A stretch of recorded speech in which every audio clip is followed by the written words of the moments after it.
Hello everyone, I'm your Van Dyken MD from Out of the Doldrums. I'm a surgeon by trade, but my true passion is helping people just like you obtain optimum health. In case you haven't noticed, there's a little bit of an outbreak of the novel coronavirus, also known as COVID-19 or SARS-CoV-2. Just to be clear, SARS-CoV-2 refers to the virus, and the illness that the virus causes is called COVID-19. From now on, for simplicity, I'm going to refer to SARS-CoV-2 as COVID-19 and vice versa. So, I know many of you are going to the store, you're stocking up, you're getting supplies. I know a lot of us are picking up cleaning supplies to help prevent the spread of this infection. But many of the cleaning supplies are sold out. If you're lucky, you got some supplies before the store ran out. Either way, we here at Out of the Doldrums have been wondering which ones are best and which ones will work in a pinch. Are there any homemade solutions? So, we did quite a bit of research, and here's what we found. First and foremost, as always, it's very important for me to say that you need to seek medical attention and advice if you or your family are feeling ill. The novel coronavirus is very new. It didn't even exist 90 days ago. Scientists are still nailing down the details of exactly how it is transmitted and how long it will live outside the body. What we do know, though, is that this coronavirus is very similar to other coronaviruses, namely the ones that cause SARS and MERS. That means that most of the information we have is based on research done on those particular strains of coronaviruses. Because not many studies have been done yet on COVID-19, we have to make assumptions and inferences. We'll have to assume that what will kill the other strains of the coronavirus will also kill COVID-19. And when I say kill, let's talk about a little technicality. Technically, you cannot kill the coronavirus. You can inactivate it or you can neutralize it, which would prevent infection and spread. So if we're to be scientifically correct, we'd have to refer to inactivating the coronavirus rather than killing it. So what do we know about the novel coronavirus? As of now, we know it's spread from person to person and people who are in close physical contact to each other. The type of virus transmission is called droplet transmission, which means droplets that come from mucous membranes like sneeze droplets, mucus, or saliva can be transmitted easily from person to person. Usually, this type of transmission is most commonly seen among people that are within 6 feet of each other. Scientists are finding that the novel coronavirus can remain alive for hours to days on surfaces, so it becomes very important that we make sure all of our surrounding surfaces are clean with no coronavirus on them. It makes sense, doesn't it, that cleaning visibly dirty surfaces followed by infection is the best thing we can do to prevent transmission of COVID-19 and other illnesses. Okay, let's take a step back for a minute and talk about the difference between cleaning and disinfecting. They're two very different things. Cleaning refers to the removal of germs, dirt, and impurities from surfaces. In other words, if the surface is visibly dirty, you're cleaning it by wiping off the dirt, grime, and other things. Cleaning does not necessarily kill things like bacteria or viruses, but it does lower their numbers and lowers the risk of spreading infection. Disinfecting, on the other hand, refers to using chemicals that kill bacteria and viruses on surfaces. By disinfecting a surface after cleaning it, you can further reduce the risk of spreading infection. Here's the thing, though. Not all agents will adequately disinfect or kill the novel coronavirus COVID-19. In addition, many of the recommended disinfectant agents are quite toxic to both our bodies and the planet. Lastly, with the spread of COVID-19, many of the recommended disinfectants are sold out. They're unavailable in stores and online. So we're in a bit of a conundrum. Hopefully, this video will help out as far as that's concerned. Let's back up and start with recommendations from the CDC regarding household cleaning and disinfection, specifically in relation to the spread of novel coronavirus COVID-19. They recommend routine cleaning of frequently touched surfaces like tables, doorknobs, light switches, handles, desks, toilets, faucets, and sinks with household cleaners, followed by a disinfectant. Keep in mind, many of these disinfectant products are quite toxic. You really need to wear gloves while you use them. You also should make sure you have a good ventilation in the area where you are working. So keep in mind that this recommendation is for any households, COVID-19 or not. However, if there's someone in your home who may have or is confirmed to have COVID-19, the recommendations change just a bit. If this is the case, you need to clean and disinfect frequently touched surfaces daily in household common areas. It's highly recommended that the sick individual is confined to one bedroom and one bathroom. Limiting or eliminating time spent in common spaces. It's recommended that, if possible, the ill person clean their room and their bathroom with an approved disinfectant that's shown to be effective against coronavirus. It's also recommended to frequently launder dirty clothes. And, of course, most importantly, you need to frequently wash your hands. Let's take a minute here and talk about hand washing. Good old-fashioned hand washing with soap and water. Does it work? Will it work against the novel coronavirus? Well, when you wash your hands, you're coating them in a lather of soap suds, and then you're scrubbing vigorously, and then you're rinsing. This physically removes pathogens from your skin. Fortunately, soap has been shown to incapacitate the SARS virus and other similar coronaviruses. These types of viruses have an outer coating called an envelope. It's this envelope that helps the virus latch on and invade new cells. We know that this viral envelope and soap have something very important in common: fatty substances. These fatty substances interact with each other, and when they do so, the envelopes get broken up, which incapacitates the virus. So basically, the soap renders the virus ineffective.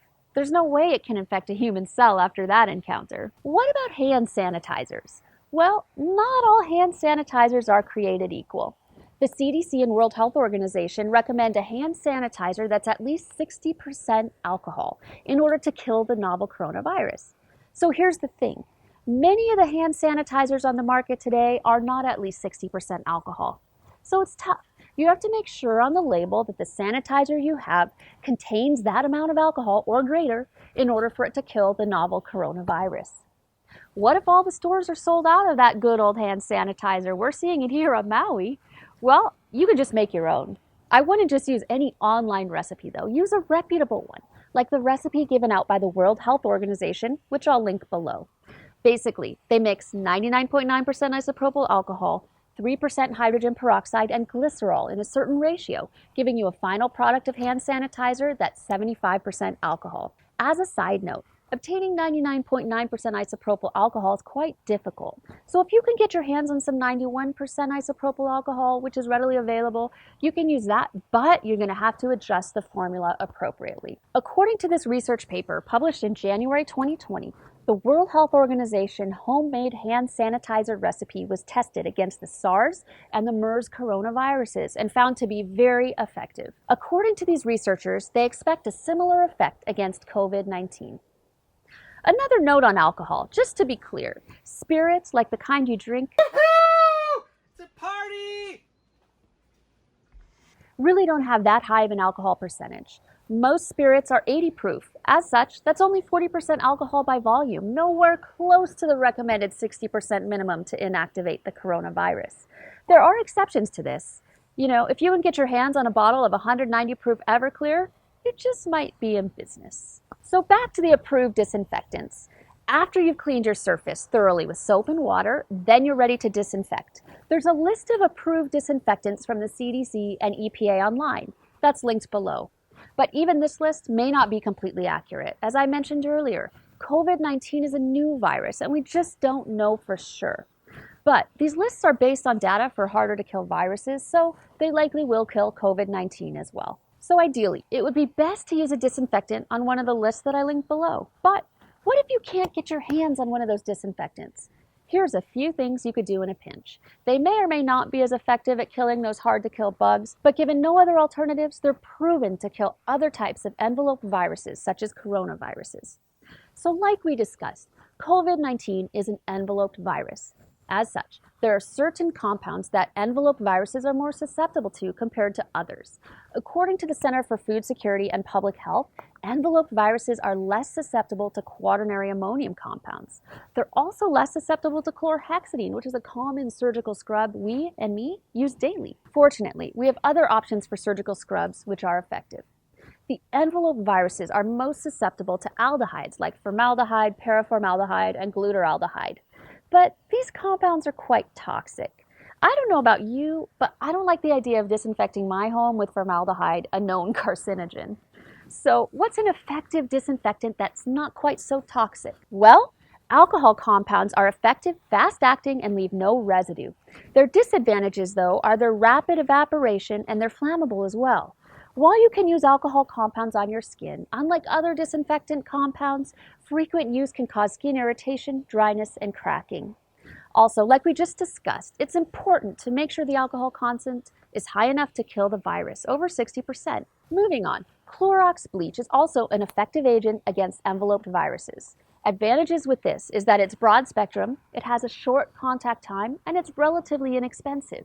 It has a few disadvantages though, like being inactivated by sunlight, it requires frequent application, it corrodes metals and damages other household objects, and it can be irritating to mucous membranes. The typical use of bleach is at a dilution of 1 to 100 of 5% sodium hypochlorite bleach, resulting in a final concentration of 0.05%.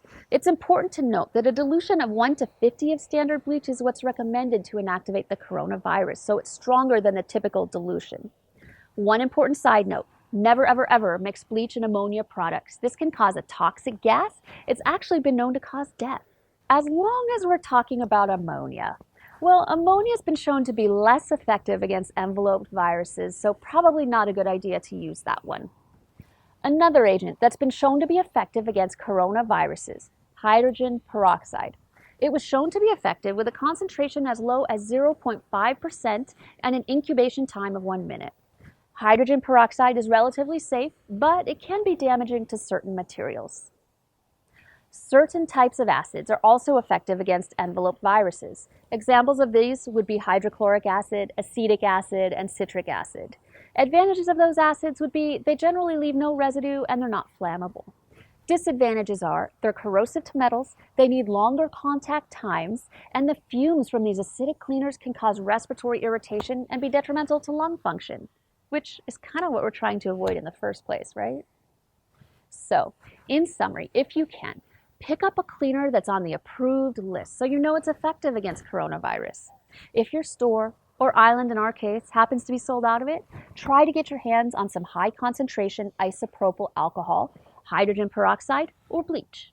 If you cannot get a hold of any of those things, good old soap and water will actually lower the majority of the viral load. In addition to chemical disinfectants, heat, light, and radiation can also be appropriately used to reduce or eliminate microorganisms in the environment. The use of heat is one of the oldest ways that we know of to control against microorganisms. And it's fairly reliable when it comes to sterilization. Things like autoclaves have been around for a while and they do a great job sterilizing. Things like autoclaves, however, they're not really practical for home use. We also researched UV light and sunlight as a means to disinfect surfaces. Many hospitals these days have UV lights in the hallways that lower microorganisms in that area. And even some surgical equipment is sterilized with UV light. So, we had to ask the question, could sunshine disinfect a surface? Well, the research is kind of mixed. While UV light has been shown to have a detrimental effect on certain organisms, it might not be practical. You see, UV light sterilization capability is limited on certain surfaces because of its lack of penetration into the surface. Some organizations like Columbia University have invented and researched a UV light apparatus that has been shown to kill virus particles that are floating in the air. Now, this is a commercial UV light apparatus. I don't think many of us have one of those lying around in our home or sitting in our basement. Also, some of the UV lights are harmful to skin and eyes. They can be linked to cataracts and blindness or some types of cancers.